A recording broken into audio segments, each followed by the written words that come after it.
তাজুল ইসলাম সাহেব রহমতুল্লাহ আলাইহি আমাদের ব্রাহ্মণবাড়িয়ার অনেক বড় একজন আল্লাহওয়ালা এবং বড় আলেম। উনি ছোট মানুষ, 12-14 বছর বয়স, বাবাও হলেন একজন বড় আলেম। একদিন মজলিস, অনেক উলামা একরাম সেখানে হাজির। এখন খানার সময় হয়েছে। খানার সময় ফখরে বাংলার তাজুল ইসলাম ছাত্র মানুষ ডাইনে বসছে। মুরব্বী যারা আছে বাম দিক থেকে একবারে এই মাথা পর্যন্ত সবাই বড়, কিন্তু ডাইনে হইল উনি। খাদেম আছে খানা নিয়ে আসার পরে এখন তো খাদেম একবার এদিকে যা আর একবার হেদিকে যা। বলেন তো দেখি সবাই, খানা দিতে গেলে বাম দিক থেকে আগে দিব না ডান দিক থেকে? আবার মুরব্বী দেওয়া শুরু করবে না বাচ্চা দেওয়া শুরু করবে? কথা কন না কেন? কিষানওয়ালারা বুঝেননি কথা। মুরব্বী দেওয়া শুরু করতে হবে। এখন তো পেঁচ লাগছে, মুরব্বী দেওয়া শুরু করলে বাম দিকে, আর যদি নবীর সুন্নাত দেওয়া শুরু করি তাহলে ডান দিকে। এই অবস্থা এখন করবে ডাকি। খাদেম একবার এদিকে যাবে, একবার এদিকে যাবে। ফখরে বাংলার ছোট মানুষ হলো অনেক বুদ্ধিমান। এই খাদেম, নবী বড় না আলেম বড়? যেই খালি খাদেমের কিছু নবী বড় না আলেম বড়? তো অনেক খাদেম বুঝে গেছে, ডান দিক থেকে শুরু করছে। সুন্নত যেটা সুন্নত সেটা মুরব্বী দেখে না, আলেম দেখে না, যুবক দেখে না, কাউকে দেখে না, দেখে সুন্নত এটাই করতে হবে। ভাই সকল, মুরব্বী সকল, মাহফিলের সুন্নত হইল সবাই জমে জমা বসা, ফাঁকা ফোকা না থাকা। জয় জয় নেই আছে, বাকি আল্লাহ তৌফিক দিয়ে আরো আসবে ইনশাল্লাহ, আশা করি আসবে। এখন আমি কোন মুরব্বীরে কমু যে ভাই আপনার একটু আগান, আমি তো বলতে পারতেছি, কিন্তু নবীর সুন্নত হলো এটা সবাই একটু আগায়া বসা, জয়মা বসা। ও অমুক মুরব্বীরে আপনি একটু আগান, বেটা কষ্ট পাবো মনে, আমরা এরকম আগান, একটু কষ্ট পাবেন মনে, একটু ফাঁকা জায়গাটা যাওয়ার অনুমতি নাই, আগানোর অনুমতি আছে। সকলে একটু জিকির করি লা ইলাহা ইল্লাল্লাহ, জুড়ে জুড়ে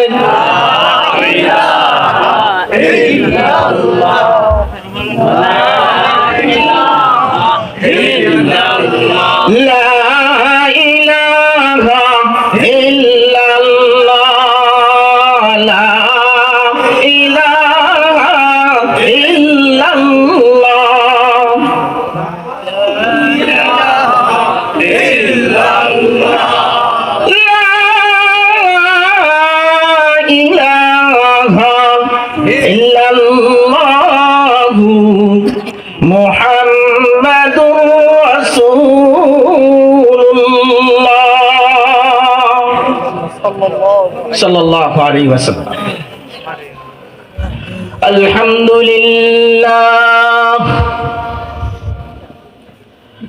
আলহামদুলিল্লাহি ওয়াহদাহু ওয়াসসালাতু ওয়াসসালামু আলা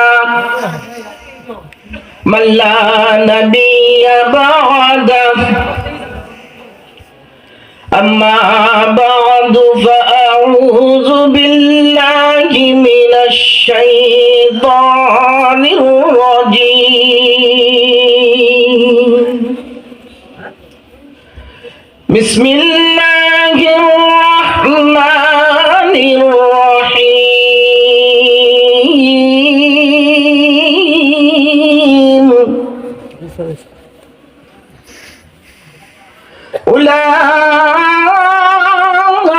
أولئك امتحن الله قلوبهم للتقوى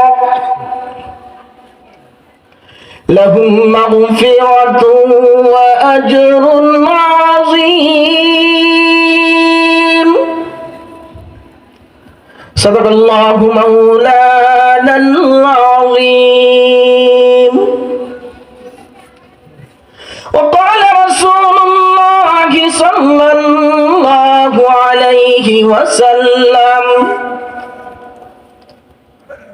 أصحابي كالنجوم بأيهم اقتديتم اهتديتم أو كما قال عليه الصلاة والسلام.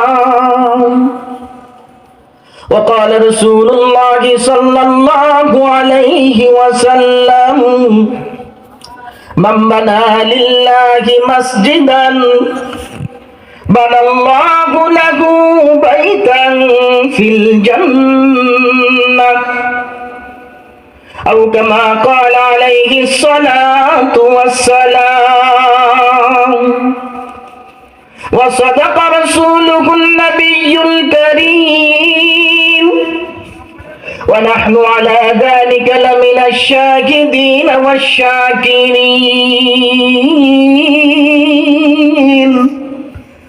والحمد لله رب العالمين.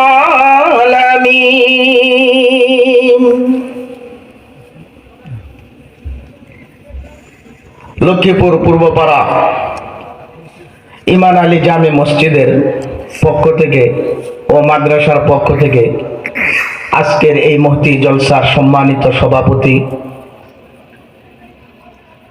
উপস্থিত মুআজ্জাজ মুহতারাম হযরত উলামায়ে কেরাম, সামনে উপবিষ্ট মুরব্বিয়ানে আযম, যুবক ভাইয়েরা, পর্দার আড়ালের মা ও বোনেরা, মানুষ আশপাশে বহুত আছে। এখানে মাইকে আওয়াজ হচ্ছে, মাইক দিয়েও কুলাতে পারতেছি না, আওয়াজ পৌঁছানি ওই দিক থেকে এদিকে। আপনারা মনে বুঝেন না কথা, আমগর মাইক দিয়েও তাদের সাথে পারতেছি না। কথা ঠিক না বেঠিক? এত মানুষ আশপাশে, কিন্তু এখানে যারা আমরা আছি সবাই আসতে পারছি? সবাই আসতে পারছি? কেন? আল্লাহ আমাকে আসার তৌফিক দিছে। আপনি যদি বড় একটা জায়গায় যান, সেখানে একটা হিসাব থাকে, টিকিট নিতে হবে, টিকিট নিয়ে তারপরে ঢুকতে হয়।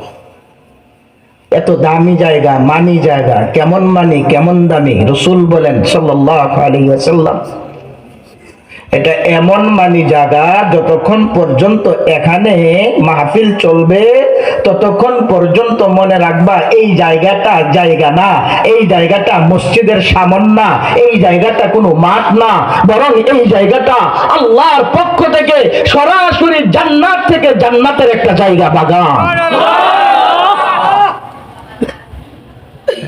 মুসলমান, পরিষ্কার রাসূল সাল্লাল্লাহু আলাইহি ওয়াসাল্লাম হাদিসে বলেছেন, অনেকে তো মনে করতেছে মাইক লাগাইছে, মাইক দিয়া শুনবো। মাইক দিয়া তোমরা শুনবা না, নারীরা শুনবে, মা বোনেরা শুনবে। তোমরা মাইক দিয়া ওয়াজ শুনতা না, আওয়াজ শুনবা। কথা ঠিক না বেঠিক? মাইকের আওয়াজ যারা শুনতে চাও তারা বসে থাকো, আপত্তি নাই। কারণ আওয়াজ পাইবা, ওয়াজ পাইবা না, ওয়াজ পাইতে গেলে এখানে ঢুকতে হবে। এখানে সবাই আসতে পারে না, আসার জন্য টিকিট লাগে। টিকিটটা কি জানেন নি? ইসাদত বাজুর বাজুয়ানিস্ত, ইসাদত বাজুর বাজুয়ানিস্ত, তানা বখশদ খুদায়ে বখশিন্দা। এখানে আসতে গেলে উপর থেকে একটা টিকিট লাগে, টিকিটের নাম তৌফিক। আল্লাহ যদি তৌফিক নামক টিকিট দেয়, যাদেরকে দিবে তারাই প্রবেশ করতে পারবে, আর তারাই প্রবেশ করতে পারবে যাদের ব্যাপারে রাসূল বলেছেন, কুমু মাগফুরাল লাকুম, ঢুকছো গুনাহ নিয়া, বাহির হইবা তওবার মাধ্যমে, গুনাহ মুক্ত হইয়া নিষ্পাপ হইয়া ঘরের দিকে বেগুনাহ মাসুম হইয়া যাইবা। এটার নাম হলো তৌফিক। সুতরাং সবাই আসতে পারবে এমন না। এই জন্য আহ্বান করবো, পুরা এলাকাবাসীর অনেক ভাই বেরাদর বন্ধু বান্ধব আছেন আপনারা, হয়তোবা আমিও আপনাকে চিনি, আপনিও আমাকে চিনেন। চিনি আর না জানি, একজন আলেম এখানে দাঁড়াইছে এই হিসাবে মাহফিল স্থলে আপনারা আসবেন। আশা করি আল্লাহ তাআলা আমাদের সকলকে আসার বসার, দিনের কথা শোনার সাথে সাথে আমাদের সকলকে আমল করার তৌফিক দান করুন। জোরে বলুন আমিন। প্রিয় ভাই সব, আমি আপনাদের সামনে কোরআনে কারীম থেকে একখানা আয়াত রাসূল করিম সাল্লাল্লাহু আলাইহি সাল্লামের লাখো হাদিস থেকে দুইখানা হাদিস তেলাওয়াত করেছি। মসজিদটার দিকে তাকাইয়া মনে হইল এই হাদিসটা পড়ি, এই জন্য এক হাদিসের পরে আবার আরেক হাদিস তেলাওয়াত করলাম। আপনারা আমার কথা বুঝেননি? যদি বুঝেন তাহলে আমি সামনে আগাই। আজকের আলোচ্য বিষয়টা আমার কি? বসলাম, শুনলাম, কতক্ষণ আওয়াজ শুনলাম, কতক্ষণ সুর শুনলাম, শুনে হিন্দে গেলাম। কি করলি রে? কি শুনছস? হুজুর ওয়াজ করছে, ওয়াজ শুনছি। কি শুনছস? কুকুতারি না। বিষয়বস্তুটা কি? সময় লম্বা হবে না, আশা করি কেউ একটু উঠা বসা করবেন না। আমি একেবারে সংক্ষিপ্ত আকারে আমার বিষয়টাকে আলোচনা করতে চেষ্টা করব। আজকে আমরা দুইটা বিষয় আমি এখান থেকে আলোচনা করতে চেষ্টা করব অল্প সময়ের ভিতরে। এক নম্বরের বিষয়, মসজিদ আসছে কোথার থেকে? মসজিদ আসছে কোথার থেকে?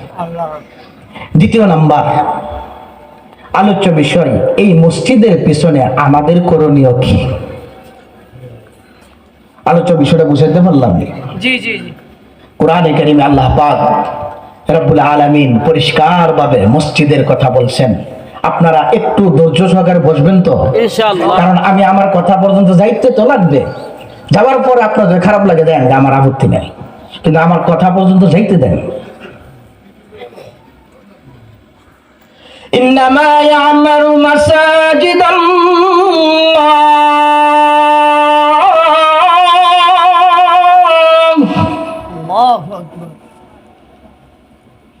আল্লাহ কি বলেন জানেন? আমার আল্লাহর মসজিদ, আমি আল্লাহর ঘর কারা বানায় জানো? মান আমানা বিল্লাহ, আমি আল্লাহর ঘর তারাই নির্মাণ করে যাদের ভিতরে আমি আল্লাহর ঈমান আছে। সুতরাং যারা মসজিদের সাথে সম্পৃক্ত, যেভাবে হোক, বুদ্ধি দিয়া, পরামর্শ দিয়া, অর্থ দিয়া, যেভাবেই সম্পৃক্ত, আল্লাহর পক্ষ থেকে তারা ঘোষিত, আল্লাহ ঘোষিত মুমিন। সুবহানাল্লাহ।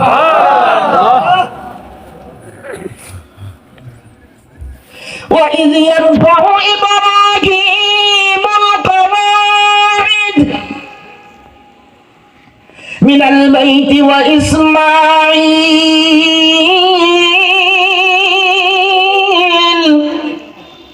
رَبَّنَا تَقَبَّلْ مِنَّا إِنَّكَ أَنْتَ السَّمِيعُ الْعَلِيمُ।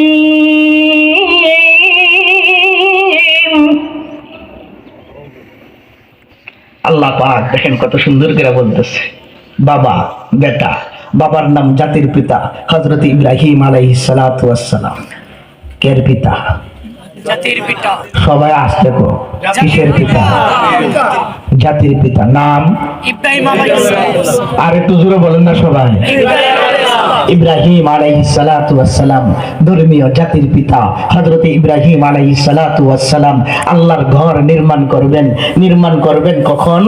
নির্মাণ করবা তখনই আল্লাহর ঘর বাইতুল্লাহ শরীফ নির্মাণ করার জন্য এমনিতেই তুমি নির্মাণ করতে পারবা না। নির্মাণ করার জন্য কিছু পূর্বে পরীক্ষা দিতে হবে, পাস করতে হবে।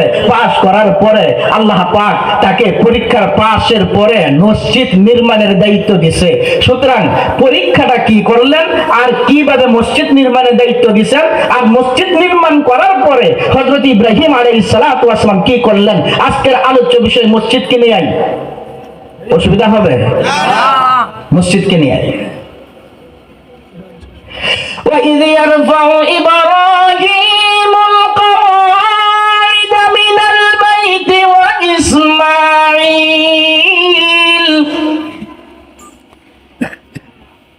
ইব্রাহিম, তোমার কাছে তোমার জান চাইছি। ইব্রাহিম আলাইহিস সালাম জান দিছে কি দিছে না? সবাই বলতে হবে। কিভাবে দিছে? নমরুদ আগুন জ্বালাইছে, সবাই আমরা জানি। এমন আগুন জ্বালাইছে, গোটা দেশের সমস্ত লাকড়ি জমা করছে। মুফাসসিরিনে কেরাম বলেন কয়েক কিলোমিটার উপর দিয়া পর্যন্ত একটা পাখি পর্যন্ত যাইতে পারে না। পাখিটা এই আগুনের গরমে পড়ে পুড়ে সারকার হয়ে যায়। আমার ভাইয়েরা, হযরত ইব্রাহিম আলাইহিস সালাতু ওয়াস সালামের ঘটনা আপনারা আমার চেয়ে কম জানেন না। আমি বলা মাকসাদ না, যেটা বলা মাকসাদ সেটা হলো হযরত ইব্রাহিম আলাইহিস সালাতু ওয়াস সালাম আগুনের মধ্যে যখন জ্বালাই আইছে নিক্ষেপ করবে, শেষ পর্যন্ত নিক্ষেপ করছে। নিক্ষেপ যখন করছে হযরত ইব্রাহিম আলাইহিস সালাম ঈমান ছাইরা দিছে তো হযরত ইব্রাহিম আলাইহিস সালাম সামনে দেখতেছে বিশাল বড় আগুন, এমন আগুন পৃথিবীতে আর পৃথিবীও দ্বিতীয়বার দেখে নাই। এত বড় আগুন হযরত ইব্রাহিম আলাইহিস সালামকে নিক্ষেপ করার জন্য সামনে জ্বলতেছে, তাকায় দিচ্ছে। আকাশ থেকে ফেরেশতা জিবরাইল আল্লাহকে ডাক দিয়ে বলে, আল্লাহ কি ব্যাপার, তুমি এখনো এভাবেই রইছো? তোমার খলিল, তোমার বন্ধু, তোমাকে যে নিজের জানের চাইতে বেশি ভালোবাসে সেই ইব্রাহিম আগুনে পড়তেছে, আগুনে ফেলাইতেছে, তোমার কি একটু মায়া লাগে না? একটু মায়াও লাগে না? আল্লাহ কি বলেন জানেন? জিবরাইল তোর মায়া লাগে? আল্লাহ তো লাগেই তো, আমার কে? গোটা আকাশের মধ্যে যত ফেরেশতা আছে সমস্ত ফেরেশতার চোখে পানি, তাকায় দেখো সমস্ত ফেরেশতা কাঁদতেছে, আল্লাহ তোমার খেলা আমরা বুঝতে পারবো না, তবে হযরত ইব্রাহিমকে আগুনে ফেলাইতেছে, এই ব্যাপারে আমরা খুব মর্মাহত। আল্লাহ বলেন তাহলে তুই হোসা ইব্রাহিমকে সাহায্য কর। জিবরাইল আসছে ফেরেশতাদের জামাত সহ, ইব্রাহিম তোমার কাছে আসছে আপনার আগুন থেকে বাঁচানোর জন্য, নমরুদ আগুন ধরাইছে আগুন থেকে বাঁচানোর জন্য, এখন তুমি কি কও সাহায্য করুন নেই? কুকুর থেকে এসে আল্লাহর পক্ষ থেকে, আল্লাহ পাঠাইছে কোন আম করে বলছে সাহায্য করার লাগে। আচ্ছা বলো তো আমি কার লাগে আগুনে পড়তাছি?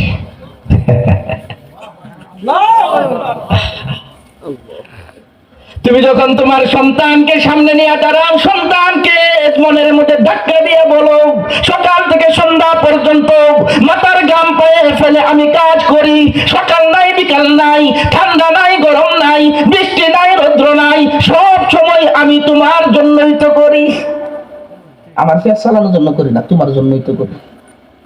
ইব্রাহিম আলাইহিস সালাম কল, জিবরাইল কার জন্য আগুনে পড়তেছে? আল্লাহর জন্য। আল্লাহর জন্য যদি ফইরা থাকি, ভালো করে বুঝবেন, আল্লাহর জন্য যদি ফইরা থাকি তাহলে আল্লাহ আমি যে আগুনে পড়তাছি তোমার ফাটার লাগে, আল্লাহ দেখে না?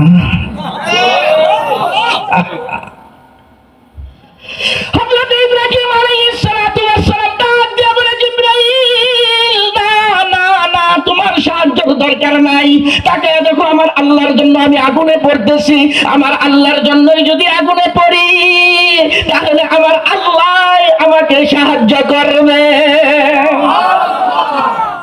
আমার আল্লাহ আমাকে সাহায্য করবেন। সুতরাং আমার এত পেরেশানি নাই। জিবরাইল চলে গেছে, মিকাইল চলে গেছে, ইসরাফিল চলে গেছে, সমস্ত ফেরেশতারা চলে গেছে। এবার আল্লাহ কয় আমার উপরে যখন বাদদা দেয়া দিছস, আমি কোন নবী রাসূল কোন ফেরেশতা পাঠাইয়া আমি সাহায্য করতে চাই না। আগুন কথা আমার বুঝেন না আপনারা? সরাসরি নোটিশ, আগুনের প্রতি নোটিশ, আগুন। কুলনা ইয়া নারু কুন বারদাও ওয়া সালামান আলা ইব্রাহিম। সরাসরি আল্লাহ আগুনকে আদেশ দিলেন, আগুন সাবধান, পুরার ক্ষমতা আছে, কিন্তু তুমি ইব্রাহিমকে ধরো না, ইব্রাহিমকে ধরো না। কুনি বারদাক, আগুন তোমার কাজ হলো গরম হয়ে যাওয়া, সাবধান গরম হও না, ঠান্ডা হয়ে যাও। আল্লাহ আদেশ করতেছেন ঠান্ডা, বরফ তো ঠান্ডা, পিছনে তারা আছে মানে ঘুমাইতেছে, বরফ তো গরম, ফেরার কাছে গরম, কাপড় খুলে আমি কিন্তু যে সুন্দর বাতাস, যে সুন্দর ঠান্ডা, হ্যাঁ বলতে হবে বরফ ঠান্ডা না গরম? ঠান্ডা। আল্লাহ বলছেন ঠান্ডা, বরফ হয়ে যায়, সাথে সাথে আল্লাহ বলতেছে ওয়াসালামান আলা ইব্রাহিম, আমার ইব্রাহিমের উপরে তুমি ঠান্ডা হইবা বলছি, দেখা ঠান্ডা হও না, বরফ হয়ে যাও না, বরং আগুনের তুই এমন হবি সাবধান, তুই ঠান্ডা হইয়া আমার ইব্রাহিমকে কষ্ট দিস না, বরং ইব্রাহিমের জন্য যেন আরামদায়ক হয়ে যায় তার অবস্থা মতো তুমি আগুন হয়ে যাও। কেমন হয়েছে গো? আগুনে ফুটতে পারছে তো? সবাই কয় না। রাগাছি না আপনারা আমার লগে? এই বছর তো আপনার এলাকায় 2 বার মাত্র, বেশি একবার আইও না। মাঝে মধ্যে আইলো রাস্তাটা দেখে দৌড়মাইটা কেউ সালাম দিলাম হবে। হযরত ইব্রাহিম আলাইহিস সালাতু ওয়াস সালাম ট্রেন কইরা ফালাইছে। পর্দার আড়ালের মা বোনেরা ভালো করে মনে রাখবেন, মাইকের আওয়াজ তো আপনাদের জন্য আওয়াজ, কোন পুরুষের জন্য আওয়াজ না। বাইরে যারা আছে আগুন নিয়ে ফালাবে, ফেরেশতারা টান্দা ধরে রাখছে, ঘটনা আমরা জানি। ঠান্ডা ধরে রাখছে, ক্রেন বানাইছে, তুলতারে না, এত টানাটানি করতেছে। মিস্টার বড় হুজুর আইছে। বড় হুজুর চিনতেন না তো?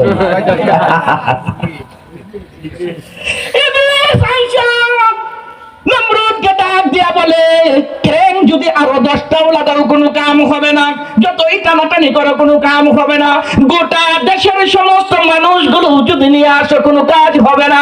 কাজ একটাই আছে, ফেরেশতারা দিক দিয়ে টান্দা ধরে রাখছে, ইব্রাহিমকে তুমি আগুনে ফেলাইতে পারবা না। ভালো বুদ্ধি দিয়ে দিছো, তাহলে কি করা? ফেরেশতারা ধরে নিলে একটা রাস্তা আছে। রাস্তাটা কি? কিছু নর্তকী নারী উলঙ্গ বানাইয়া এখানে নাচানাচি করা। নাউজুবিল্লাহ। উলঙ্গ নারী নাচান, নারী উলঙ্গ করে দেওয়া হয়েছে নর্তকীদেরকে। ফেরেশতার রহমতের চলে গেছে, ইব্রাহিমকে আগুনে ফালানোর জন্য ব্যবস্থা করা হয়েছে। এখানে যে কথাটা পর্দার আড়ালের মা বোনদের জন্য বলতে চাই, নমরুদ যখন এই সমস্ত নারীদেরকে এখানে নাচানাচি করার জন্য যাদেরকে আনছিল, তাদেরকে সভা শেষ হওয়ার পরে, কাজ শেষ হওয়ার পরে তাদেরকে একটু চিহ্নিত করছে। চিহ্ন করছে কি দিয়া? কপালের মধ্যে তিলক দিয়া, সিঁদুর। কেন? এরা হলো অসতী নারী, এরা হলো নর্তকী, এরা হলো বেশ্যা, এরা হলো খারাপ। ও পর্দার আড়ালের মা বোনেরা, আমি তোমাকে জিজ্ঞেস করি, তুমি আজকে কেন সিঁদুর পরবা? তুমি কেন কপালে টিপ পরবা? কিসের বাংলাদেশের অমুক তমুক প্রমুখ? কোনো কিছু না, বরং এটা ইসলামে হারাম, শরীয়তে হারাম, কোরআনে হারাম, হাদিসে হারাম, উলামায়ে কেরাম বলেন হারাম। গোটা পৃথিবী মিলেও যদি বলে হালাল, কোনোদিন এটা হালাল হতে পারে না। প্রিয় ভাই সব, আগুনে তো ফালাইছে। কথা আমার বুঝতেছেন নি? প্রধান অতিথি সব আসতেছেন, ওনার আগে আমি দাঁড়াইছি একটু আপনাদেরকে জ্বালা যন্ত্রণা দেওয়ার জন্য। মনে কোনো কষ্ট নেন না, আগুনে তো ফালাইছে। ঘটনা তো আল্লাহ ঘটায় দিছে আগে। আগুনের প্রতি নোটিশ মনে আছে নি? ঘটনা আর একটা মনে পড়ে গেছে। আল্লাহ রসুলের জমানায় 2 জন নবী দাবি করছে, 2 জন নবী দাবি করছে। এই 2 জনের মধ্যে একটা হলো হযরত ওমর রাদিয়াল্লাহু তাআলা আনহুর খেলাফতকালীন এক সাহাবী আসছে। আল্লাহ রসুল তো চলে গেছেন, আবু বকর চলে গেছেন, হযরত ওমরের খেলাফতকালে এক সাহাবী আসছে হযরত ওমরের কাছে, হুজুর আমি গেছিলাম গা আসওয়াদে আনাসির এলাকার ভিতরে, জানতাম না এটা যে হের এলাকা। হ্যাঁ আমারে ধরে অ্যারেস্ট করে নিয়ে গেছে। আসওয়াদে আনাসি নবী দাবি করছিল, এর সামনে নিয়ে গেছে। হ্যাঁ বলতেছে আমি নবী, তুমি আমাকে মানো, মুহাম্মদকে বাদ দাও। আস্তাগফিরুল্লাহ। তাহলে তোমার শাস্তি দিব। শাস্তি শুধু না, আরো কিছু দিল, মানুম না, তুমি ভণ্ড নবী, তুমি নবী না। আমার নবী সরকারে দু আলম জনাবে মুহাম্মদুর রাসূলুল্লাহ সাল্লাল্লাহু আলাইহি ওয়াসাল্লাম এই কথা যখন বলল, শেষ পর্যন্ত আগুন ধরাইছে। হেদিক আগুন ধরাইছে কারে? ইব্রাহিম আলাইহিস সালাম, আল্লাহর খলিল, বন্ধু, নবী। আর এদিক দিয়া এই নবীর উম্মত নবী নাই, চলে গেছে আবু বকর, চলে গেছেন হযরত ওমরের জমানায়। আসওয়াদে আনাসি বিশাল করে আগুন ধরেছে, ধরাইয়া এখানে তোমাকে পুরাইয়া মারবো, তারপরেও আমাকে নবী মানতে হবে। যখন এই কথা বলল, হযরতের নবীর সাহাবী ডাক দিয়া বলে, আগুন না, আরো কিছু যদি করো তারপরও হবে না। ক্র্যাং বানাইয়া লম্বা ইতিহাস, আগুনের মাঝখানে যখন ফালাই, আল্লাহু আকবার। সাহাবী বলে, আমাকে যখন উপর দিকে তোলা হয়েছে, সেখান থেকে নিক্ষেপ করা হইতেছে, এমন সময় আমি আল্লাহু আকবার বলে চোখটাকে বন্ধ করে ফেললাম। আর আমি আল্লাহু আকবার বলে নামাজের নিয়ত করে ফেললাম। উপর থেকে পড়ছি নিচের দিকে, আমি বলতে পারবো না কোথায় পড়েছি। আমি সেই নামাজ আগুনের ভিতরে নামাজে যে নিয়ত করেছি, দাঁড়াইয়া দাঁড়াইয়া সূরা বাকারা পড়েছি, সূরা আলে ইমরান পড়েছি, এমনকি সূরাতুন নিসাও পড়েছি, প্রায় 5.5 পারা এক রাকাতে তেলাওয়াত করেছি। 2 রাকাত নামাজ এইভাবে পড়লাম, সালাম ফিরাইয়া দেখি আল্লাহ পাক আমাকে আগুনটা হযরত ইব্রাহিম আলাইহিস সালামের মত শান্তিদায়ক করে দিয়েছে। এই নবীর উম্মত তোমরা আপনারা নবীর জন্য ছিল মুজিজা হযরত ইব্রাহিম আলাইহিস সালাতু ওয়াস সালামের, আর আল্লাহ এখানে এই উম্মতের জন্য সেই মুজিজা প্রকাশ করেছেন। উম্মতের জন্য ভাইও হযরত ইব্রাহিম আলাইহিস সালাতু ওয়াস সালাম আগুনের পরীক্ষা দিবেন, পরীক্ষা দিতে গিয়া আগুনে পড়ছে, আগুন তো ঠান্ডা। আল্লাহ বলেন আমার ইব্রাহিম খাড়ায় খালি নামাজ পড়বো, এটা সম্ভব না, কতক্ষণ খাড়ায় থাকবো। জিবরাইল আগুনে পড়ার আগে জান্নাতে যা, জান্নাতের থেকে একটা সিংহাসন একটা আসন লইয়া আগুনের মাঝখানে বসায়া দে। হযরত ইব্রাহিম উপর থেকে পড়তেছে, জিবরাইল জান্নাতে গেছে, জান্নাত থেকে সেই আসন লইছে, সিংহাসন লইছে, লইয়া আয়েশা আগুনের মধ্যে রাখছে। হযরত ইব্রাহিম আলাইহিস সালাতু ওয়াস সালাম সরাসরি সেই সিংহাসনের মধ্যে পড়ছে। ইব্রাহিম কতক্ষণ ছিলেন, কতদিন ছিলেন? ইব্রাহিম আলাইহিস সালাতু ওয়াস সালামের উত্তরে মুফাসসিরিনে কেরাম বলেছেন, কেউ বলে 3 দিন, কেউ বলে 7 দিন, কেউ বলে 21 দিন, কেউ বলে 40 দিন। 40 দিন পর্যন্ত আগুনের মধ্যে হযরত ইব্রাহিম ছিল। ইব্রাহিম যখন আগুন থেকে বের হয়ে আসে, এবার লোকেরা জিজ্ঞেস করে, ইব্রাহিম বলো দেখি আগুনের মধ্যে তুমি কেমন ছিলা? হযরত ইব্রাহিম ডাক দিয়ে বলে, দুনিয়ার মানুষেরা আমাকে জিজ্ঞেস করতেছ আগুনের মধ্যে আমি কেমন ছিলাম, কিভাবে ছিলাম? খোদার কসম করে বলি, এত বয়স হয়েছে আমার এই জমিনের মধ্যে কত আরাম আয়েশ দেখেছি, কত দুঃখ দেখেছি, কিন্তু এই আগুনের মধ্যে আমি যে আরাম পেয়েছি, জীবনে এমন কোনোদিন এমন আরাম কোনোদিনও পাই না। আগুনের পরীক্ষা দিছে, আগুনে ফালাইছে, আগুনকে আল্লাহ ফুলের বাগান হিসাবে রূপান্তরিত করলেন। মুফাসসিরিনে কেরাম তো একটা বলতে গেলে তো অনেক কথা, এতটুকু বলে ক্ষান্ত হন নাই। মুফাসসিরিনে কেরাম বলেন, এবার যখন হযরত ইব্রাহিম আগুনের মাঝখানে সুন্দর মতো আসনের মধ্যে বসে আছে, নমরুদ দূরে থেকে তাকায় দেখে, কি রে, দেশের তেল গ্যাস যত আছে সব জ্বালা দিলাম, দাম বাড়ায় দিলাম, কি রে তোর কি পাওয়ার কমে গেছে নাকি, ধরস না কেন? আল্লাহ আগুন রে তো জবান খুলে দিছে। আমি জিজ্ঞেস করি, যে আল্লাহ আপনি আমার জিহ্বার দ্বারা কথা বলাইতে পারেন, আগুন দ্বারা কথা বলাইতে পারেন কি পারেন না? আগুন ডাক দিয়ে বলে, নমরুদ খোদার দুশমন, তুই বলতেছিস আমার পাওয়ার কইমা গেল কিনা, আমার হিট কইমা গেছে কিনা? একটু আজ্ঞা, আমরা বলছি না তোর বেড়া হইলে আজ্ঞা, একটু আগে দেখ আমার পাওয়ার কমছে কি কমে না। হযরত ইব্রাহিম আলাইহিস সালাতু ওয়াস সালাম আগুনের মাঝখানে বসে রইছে। নমরুদ কইবা কাম হইব না, আমিও যেতাম না, এরা ধরতে বাচ্চা যাইব, কি করা? তাহলে আরেকটা কাম করি। কি কাম? কামটা হইল, ক্রেন তো আছে, পাথর মার, বড় বড় পাথর মারা শুরু করছে। মুফাসসিরিনে কেরাম বলেন, পাথর তো মারছে, পাথর ইব্রাহিমের কাছে যাবে, দূরে থাক, পাথর আগুনের মধ্যে পইরা পাথর এইভাবে ঘুরতেছে। সুবহানাল্লাহ, এমন ঘোরা ঘুরতেছে। নমরুদ আগুনের বাহিরে থেকে চিন্তা করলো, কত পাথর নিক্ষেপ করলাম, আগুনও ধরে না, এখন পাথর মারলাম, পাথরও ধরে না, পাথর তো ঘুরতেছে, ঘুরতে ঘুরতে ঘুরতে কোন সময় যেন ছুটে আসে আমার কপালে জানি কোন সময় সে লেগে যা।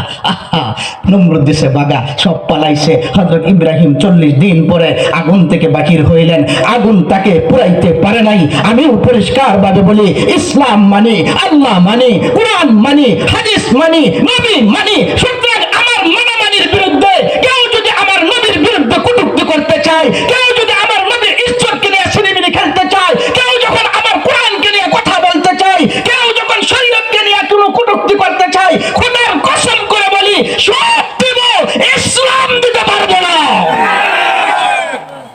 পরিষ্কার। এই ঈমান সকলকে থাকতে হবে। আমার ঘর দিতে পারি, আমার মসজিদ দিব না, আমার কল্লা যেতে পারে, আমার পাগড়ি দিব না। এটাই হলো মুসলমানদের ইতিহাস। পরীক্ষা হযরত ইব্রাহিম আলাইহিস সালাম দিছে কি দেয় নাই? সবাই কইতো দিছে না, দুবকরা তো ঠান্ডা এমন জমে গেছে, দিছে না দেয় নাই? সামনে মসজিদ বানাবে, পরীক্ষা দিছে আগুনের একটু লম্বা করলাম, এরপরে আর লম্বা করলাম না। হযরত ইব্রাহিম আলাইহিস সালাতু ওয়াস সালাম আল্লাহ দেখলেন তার কাছে মাল অনেক প্রিয়।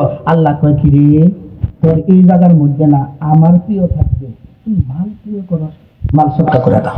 হযরত ইব্রাহিম আলাইহিস সালাতু ওয়াস সালাম দাওয়াত কইরা কইরা মানুষদেরকে মেহমানদারি কইরা কইরা সমস্ত মাল আল্লাহর রাস্তায় বিলীন করে দিলেন। সুবহানাল্লাহ। আল্লাহ জান চেয়েছো, জান দিয়ে দিলাম, মাল চাইছো, মাল দিলাম। খাইতে বইছে, মেহমানের লেগে অপেক্ষায়। কোরআনে পরিষ্কার বর্ণনা আছে, সময় নাই দেখে আর লম্বা করলাম না। কোরআনে পরিষ্কার বর্ণনা আছে হযরত ইব্রাহিম আলাইহিস সালাতু ওয়াস সালাম খাইবার বসে, মেহমান নাই, মেহমান ছাড়া কোনোদিন উনি খায় না। আমরা কি করি, মেহমান আইলে ফেলা যায়। আর আঙ্গুর বাড়ি যারা হেতিমিতি আছে, হেতিরা, বেগম সাহেবরা, ম্যাডামরা, ওনারা যদি খালি চলে মেহমান আইছে, আর মেহমান যদি খালি জামার বাড়ি দাঁড়িয়ে থাকে একটু বেশি, খালি পাতিলের শব্দ, পারবো না।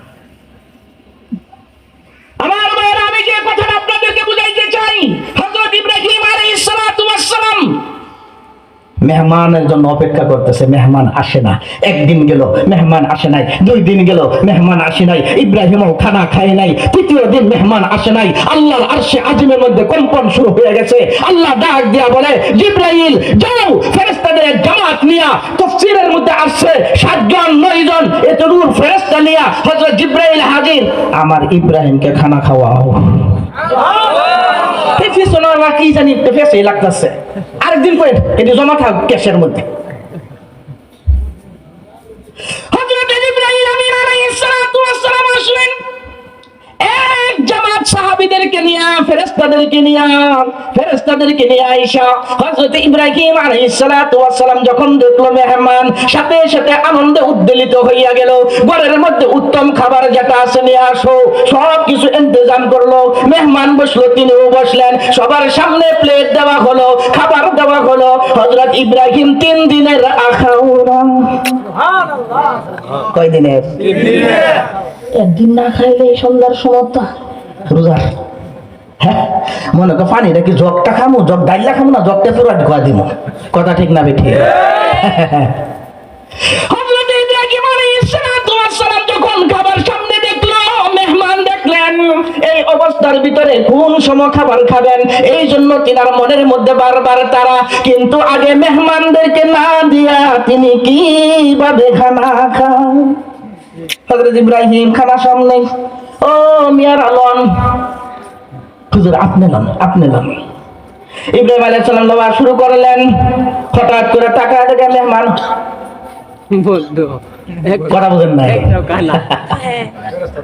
হঠাৎ করে তাকায় দেখে মেহমান খাবার খায় না। ও মিয়ারা, তোমরা খাবার খাইতেছো না কেন? তোমাদের কি খাবার পছন্দ হয় নাই? পাল্টায় দিব না, কোনো কিছু দেবো, অন্য কোনো লাগলে সেটাও বলতে পারো, দিব কিনা। হযরত ইব্রাহিম আলাইহিস সালাতু ওয়াস সালাম যখন বারবার তাদেরকে পীড়া দিতে এক পর্যায়ে হযরত ইব্রাহিমকে বলতে বাধ্য হলো, হুজুর আমরা খাবার খাই না। খাবার খাই না কারা? জোরে বলতে হবে কারা?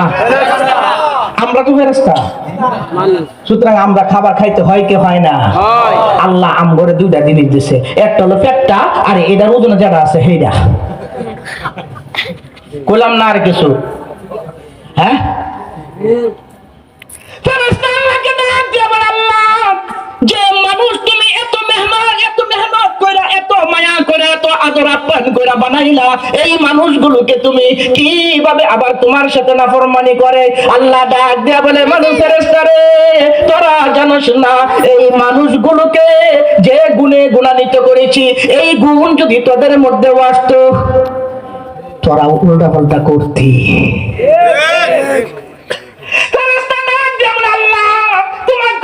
তোমাকে দেখার পরে কোনদিন আমরা উল্টা পাল্টা করতাম না।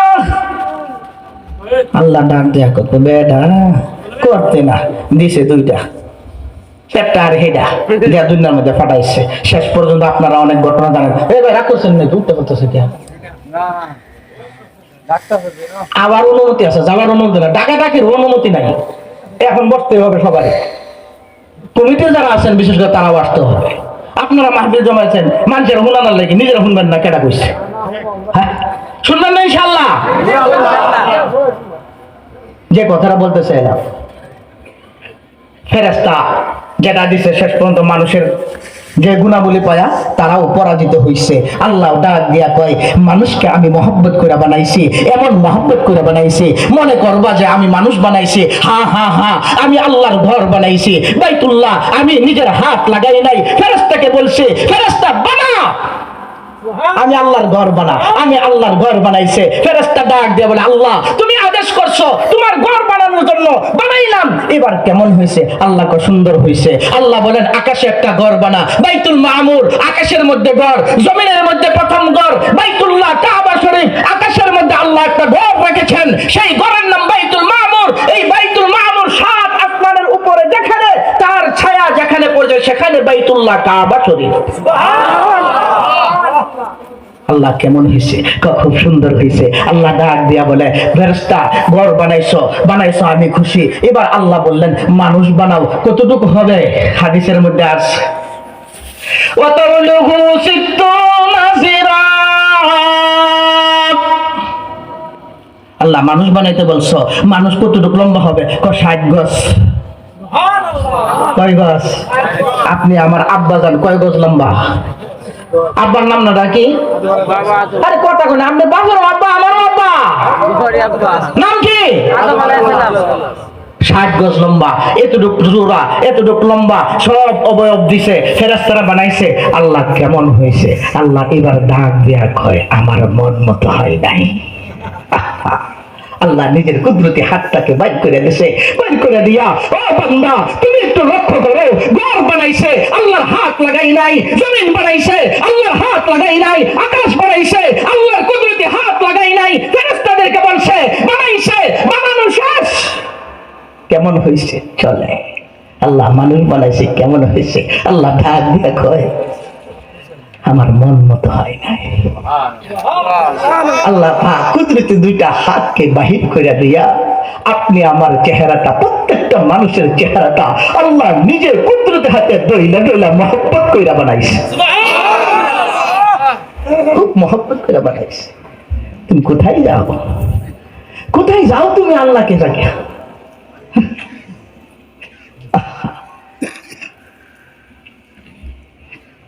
কথা অনেক দূরে চলে যায়। আমি যে কথা বলতে চাইতেছিলাম, হযরত ইব্রাহিম আলাইহিস সালাতু ওয়াস সালাম জানের পরীক্ষা দিলেন। এবার কে পরীক্ষা দিচ্ছে?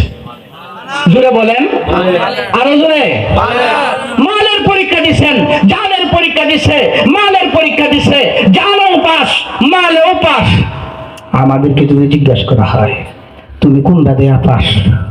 হই বেড়ার মতো, হ্যাঁ জিহাদ জিহাদ জিহাদ চাই, হাতের দাদা রাখা হেডা কই, তোমরা যাও আমরা নাই, তোমরা যাও আমরা নাই। হযরত ইব্রাহিম আলাইহিস সালাতু ওয়াস সালাম জানের পরীক্ষা দিলেন, মালের পরীক্ষা দিলেন। আল্লাহ ডাক দিয়া বলে, রে আমার ঘর বানানোর জন্য এখনই পরীক্ষা শেষ না। কোরআনে কারিমে আল্লাহ পরিষ্কার বলেন, ওয়া ইজিবে তালা ইব্রাহিমা রাব্বুহু বিকালিমাতিন ফাআতাম্মাহুন্না আমি ইব্রাহিমকে একটা আর দুইটা পরীক্ষা দেই নাই, কয়েক কয়েক পরীক্ষা দিয়েছি, একটা আর দুইটা না। তাফসীর মুফাসসিরিনগণ বলেন 40টার মতো বড় বড় আর আরো ছোট সংখ্যা 100-এরও অধিক পরীক্ষা দিয়েছেন। আল্লাহ বলেন সমস্ত পরীক্ষার মধ্যে আমার ইব্রাহিম 1 নম্বরে পাস করেছে। এই বাচ্চারা বসো বসো বসো বসো। কোথায় যাও? কথাটা বুঝছেন না আমার?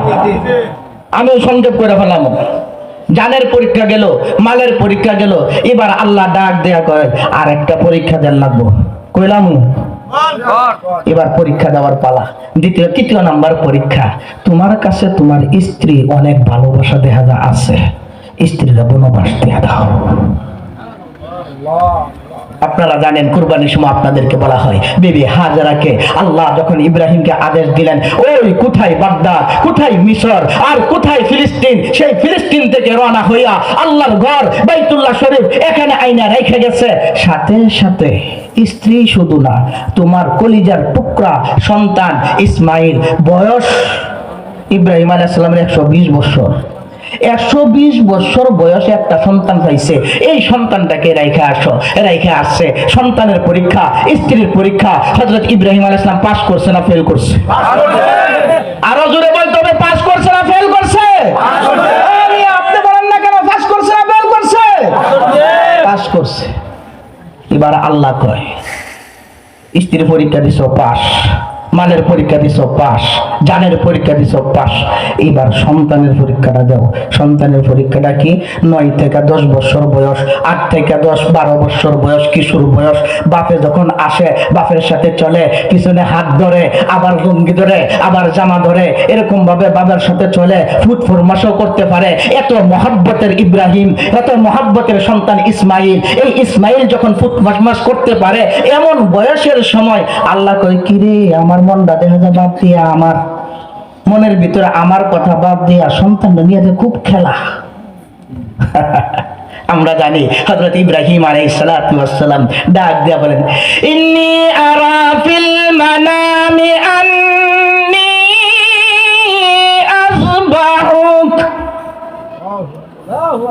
সন্তান রে, বহুত ভালোবাসি তোকে, কিন্তু আমি স্বপ্নে আল্লাহ আমাকে আদেশ করতেছেন তোমার জবাই করতেছি।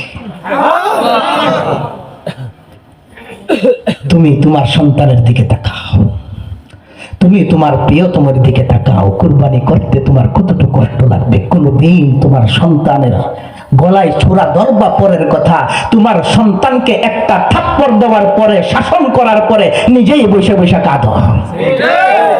আমার মহব্বতের কলিজার টুকরাটাকে আমি আঘাত করেছি। ও আমার মা বোনেরা, ও আমার বড় ভাইয়েরা, ও আমার মুরব্বীরা, একজন বাবা তার সন্তান যদি মারা যায়, বাবা সন্তানের লাশটাকে কাঁধে কইরা কইরা কবর পর্যন্ত নিয়ে যায় কি যায় না?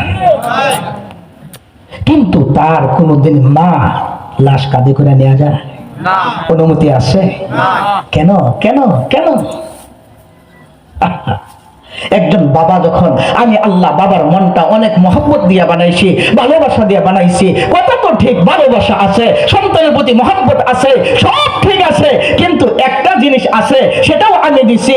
সন্তানের লাশটা কবর রাইখা বাবাকে এতটুকু শক্তি দিছি উইটা আসা। কিন্তু মা যদি তোমার এই সন্তানটাকে নিয়ে খবরে রাখতো, কোনদিন তোমার মা খবর থেকে উঠতে পারতো না, উঠতে পারতো না। ألم نجعل له عينين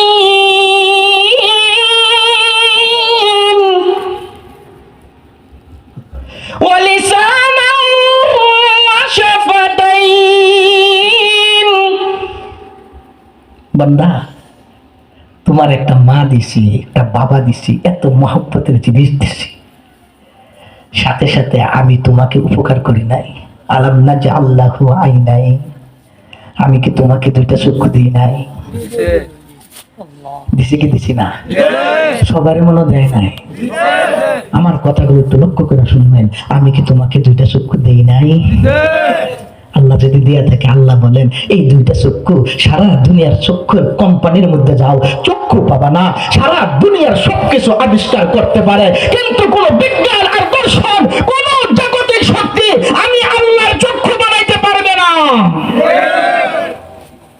আলাম নাজআল লাহু আইনাইন, আমি কি চক্ষু দেই নাই? আলাম নাজআলিল আরদা মিহাদা, তুমি যে জমিনে চলতেছো, জমিনটাকে আমি তোমার জন্য বিছানা বানায় দেই নাই? বসতেছো, চলতেছো, আল্লাহ কত ধাক্কা দিয়া বলতেছে আলাম নাজআলিল আরদা মিহাদা, জমিনটাকে তোমার জন্য বিছানা বানায় দিয়েছি। ওয়াল জিবালা আওতাদা,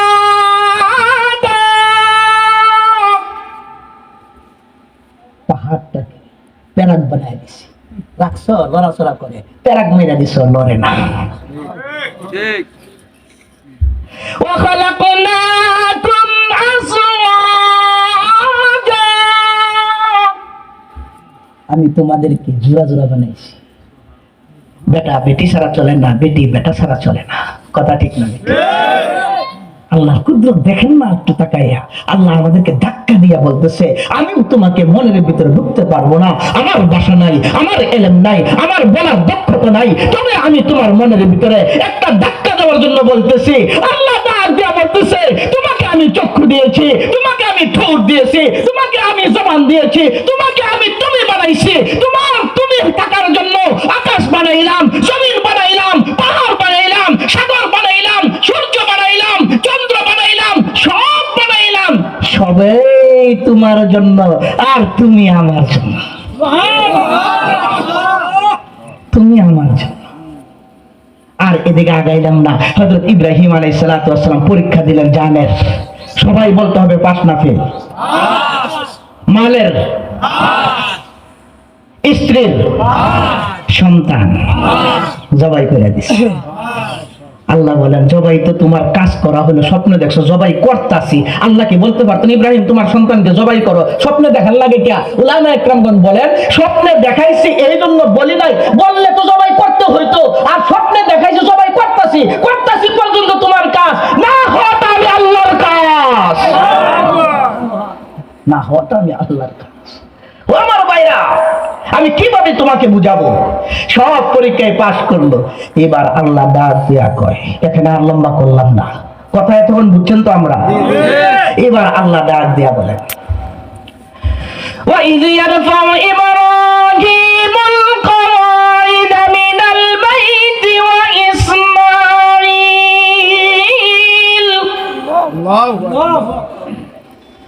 رَبَّنَا تَقَبَّلْ مِنَّا إِنَّكَ أَنْتَ السَّمِيعُ الْعَلِيمُ।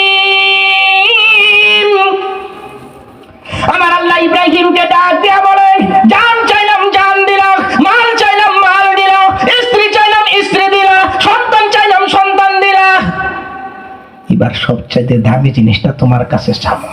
আমিও এখানে যারা আছেন, পর্দার আড়ালে যারা আছেন, বাজারে যারা আছেন, আপনাদেরকেও জিজ্ঞেস করি, আল্লাহ ইব্রাহিমের কাছে আরো দামি জিনিস এবার চাইতেছে, ইব্রাহিম দিতে রাজি। আল্লাহ যদি আমাদের কাছে চান, জানো না মানো না, বরং একটা জিনিস যদি চান, আমরা দিতে রাজি আছি কারা কারা? আল্লাহ হাত তুলতে দেরি হয় নাকি? নারায়ে তাকবীর,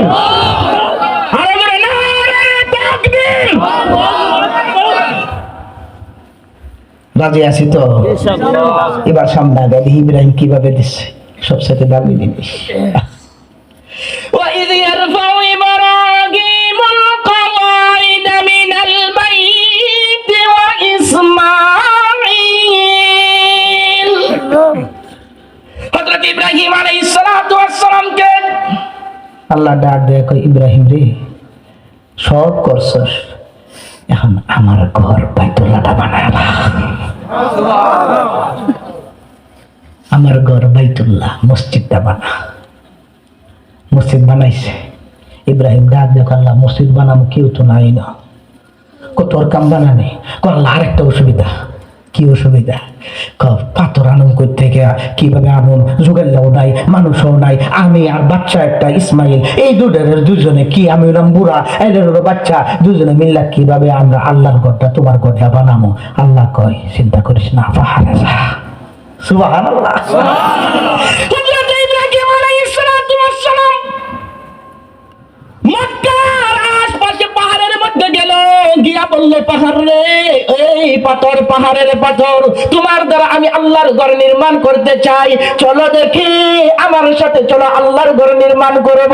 হযরত ইব্রাহিম এই কথা বলে সামনের দিকে আগায়, আর পিছনের দিক থেকে পাথরগুলো ইব্রাহিমের পিছনে পিছনে গড়াইয়া গড়াইয়া যায়। ঘর তোমার সামনে সেই ঘর। হযরত ইব্রাহিম আলাইহিস সালাতু ওয়াস সালাম মিস্ত্রি জোগাড় হলো, হযরত ইসমাইল বাচ্চা ঘর বানাইতেছে, ওয়াল উঁচা হইয়া গেছে, যদিও এটা এখনো হইছে না। আল্লাহকে ডাক দিয়ে বলে, আল্লাহ, ওয়াল উঁচা হইয়া গেছে, এখন পাথরগুলো উপরে আমি কিভাবে দিব? লিফটেরও তো কোনো ব্যবস্থা নাই, কোন ওদেরকে ঠেক দিয়ে আমি উপরের দিকে উঠবো, উপরে উঠলে পাথর দিবে কে? পাথর নিলে উপরে উঠ থাকবে কে? এই অবস্থার ভিতরে আমি কিভাবে ঘর নির্মাণ করি? আল্লাহ ডাক দিয়ে বলে, জিবরাইল যা বেহেশতের মধ্যে, বেহেশত থেকে একটা পাথর নিয়ে আয়, ওই পাথরটাকে আমার ইব্রাহিমকে দেখ। হযরত ইব্রাহিমের কাছে পাথর আইনা দিল। ইব্রাহিম বলে, আল্লাহ, এটাও পাথর, এটাও পাথর, কি করব?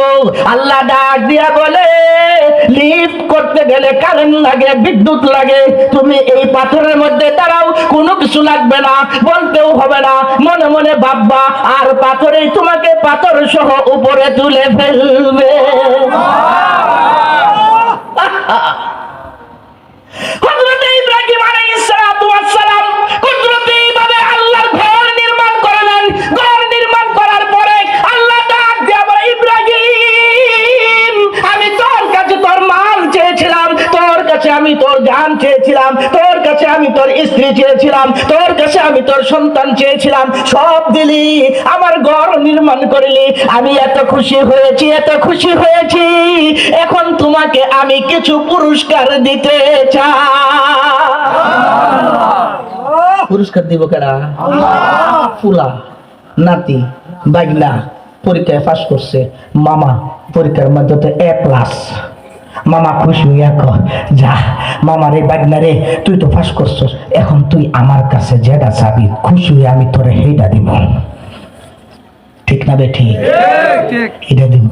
আল্লাহ কয়, আমি তোমারে 1 নাম্বার পুরস্কার আমার নিজের পক্ষ থেকে ইচ্ছাকৃতভাবে দিলাম।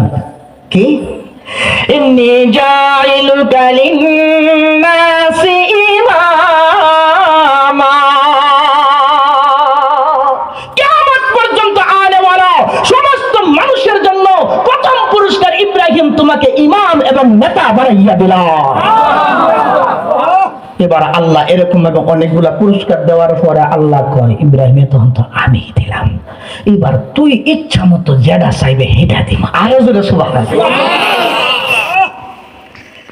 আল্লাহ, তুমি আমার কাছে চাইবার লাগে চাওয়া শুরু কর। ঘর নির্মাণ করছে, বাইতুল্লাহ, পৃথিবীর মধ্যে সর্বপ্রথম ঘর, আল্লাহর ঘর, বাইতুল্লাহ শরীফ, কাবা শরীফ। সেই ঘর নির্মাণ করার পরে হযরত ইব্রাহিম আলাইহিস সালাতু ওয়াস সালাম এবার বাইতুল্লাহ শরীফের সামনে দাঁড়াইয়া এবার তিনি হাত তুললেন উপরের দিকে। যে হাত তুইলা যে দোয়া করেছিলেন, যে মুনাজাত করেছিলেন, 3টা দোয়া করেছিলেন, আর 3টা দোয়া 4500 বছর পরে ইব্রাহিম আলাইহিস সালাতু ওয়াস সালামের সেই দোয়া এই উম্মতকে জানানোর জন্য আল্লাহ পাক কোরআনের মধ্যে নাজিল করে দিয়েছেন। এই 3টা দোয়া করতেছেন। 1 নম্বর দোয়া, লক্ষ্মীপুরবাসী মসজিদ নির্মাণ করতেছ, সবাই দোয়া করে আল্লাহর খাজানা থেকে এই মসজিদটার যা কিছু প্রয়োজন সব কিছু আল্লাহ তাআলা যেন পুরা করে দেন। জোরে বলেন আমিন। ইব্রাহিম আলাইহিস সালাতু ওয়াস সালাম 3টা দোয়া করছেন। এই ইব্রাহিমের চাইতে উত্তম দোয়া আমরা ব্যবসা চালাতে করতে পারবো না? আপনারা ব্যবসা মনে করতে পারবো? করতে পারবো? ও মিয়া, করতে পারবে? হযরত ইব্রাহিম আলাইহিস সালাম দোয়া করতেছেন, বাবা খলিলুল্লাহ, আল্লাহর বন্ধু, সন্তান জবিহুল্লাহ, আল্লাহর রাস্তায় জবাই হয়েছে। খলিলুল্লাহ দোয়া করে, জবিহুল্লাহ আমিন বলে, বানাই